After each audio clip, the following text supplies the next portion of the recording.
আমরা যারা সবার মাঝে থেকে বড় হয়েছি তারা কিন্তু একা থাকতে ভীষণ কষ্ট পাই আর কি। তাই সন্ধেবেলা বসে, বসে মনটা খারাপ হচ্ছিল, তাই মনটাকে আর বেশি খারাপ না করে আর কি যেমন ভাবা তেমন কাজ। তো মনে হলো যে কি ভালো রান্না করলে মনটা একটু ভালো হতে পারে। তো ফ্রিজে ছিল কিছু চিকেন, তো সেই চিকেনগুলো দিয়ে এদিকে বানিয়ে নিচ্ছি হচ্ছে চিলি চিকেন।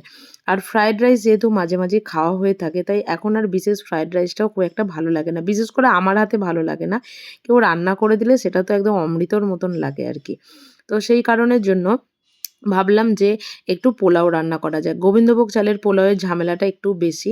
তাই সেইভাবে না করে আমি আরেকভাবে পোলাও রান্না করি। যেটা হচ্ছে বাসমতি রাইস দিয়ে সেইভাবে পোলাও রান্না করলাম। একটু পনির আর একটু কাজু কিশমিশ দিয়ে আর ওদিকে বানিয়েছিলাম হচ্ছে চিলি চিকেন। দুটো কম্বিনেশন কিন্তু খেতে ভীষণ ভালো লাগে।